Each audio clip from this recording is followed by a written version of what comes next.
NBA Finals. 4 things to look for as Celtics try to close out Mavericks. Dallas. Ask any former NBA champion and they'll confirm the high degree of difficulty of closing out another team on its home court. The Boston Celtics haven't faced many challenges in a 2024 postseason where they've lost only twice, a superb run made possible by superior depth, solid production at both ends and yes, key injuries on other teams. Beating the Dallas Mavericks in Game 4, 8:30 Eastern Time, ABC, of the NBA Finals presented by YouTube TV to complete a sweep Friday? That could be quite the task, maybe their biggest. Here's what could possibly go against the Celtics. A vengeful Luka Doncic. Kyrie Irving regaining his touch. The chance that the Mavs supporting cast might show up in this series. The rarity of a sweep in the finals. Of course, the Celtics also have many reasons to flex, namely with Jason Tatum, Jaylen Brown and a team that once again may have to compensate for the loss or limitations of an injured Kristaps Porzingis. Here are 4 things to look for in a do-or-die situation facing the home team, and the Visitors' quest for championship number 18.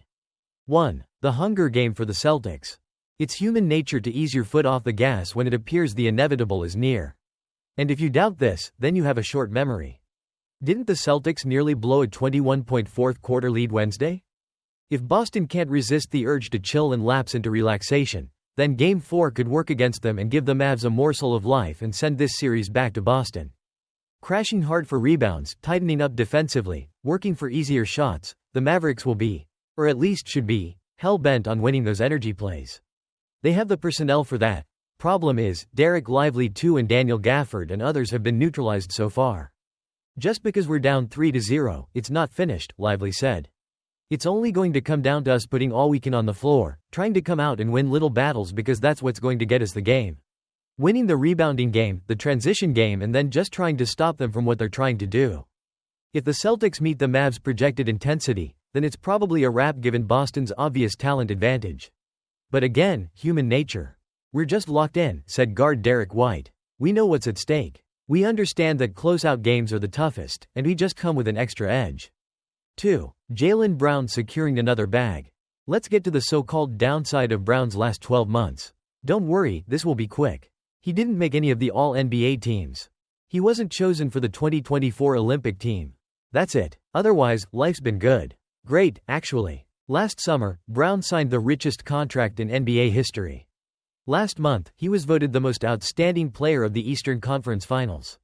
And he's a good performance away from being named the Finals MVP, where he finds himself the current favorite. What a life-changing run by Brown, long overshadowed by Tatum, now making a push to be considered one of the league's better players. He seems built for a strong finish to this series. Not only is he blessed with obvious all-around skills and causing major problems for the Celtics, he's very likely picking up the scent of 2 trophies, the Larry O'Brien and Bill Russell. Brown to this point has been the Celtics' most consistent and reliable and best player in this series. And he isn't showing any signs of slippage. 3. Kyrie Irving's leadership. He once helped a team rally from a 3-1 deficit to win a championship. He hit one of the biggest shots in NBA Finals history. And throughout this season, he has presented himself as a changed player, mature, wise. If your team is 1 defeat away from losing the NBA Finals, it's best to have Kyrie on it. Who would have guessed that it would be Kyrie, and not Luka, as the calmer presence among the Mavs' star backcourt? While one has battled an aching body and the referees, the other has shown accountability and remorse followed by a pledge to be better. And Kyrie said Thursday he'll offer advice if asked by Luka on how to handle the moment facing them. There are a lot of first-timers on this stage, he said. I've said it over the past week or so, it's a new space for me, too, just being with these guys and being tested at this level. But my message to him is he's not alone in this. He's played as best as he can despite the circumstances,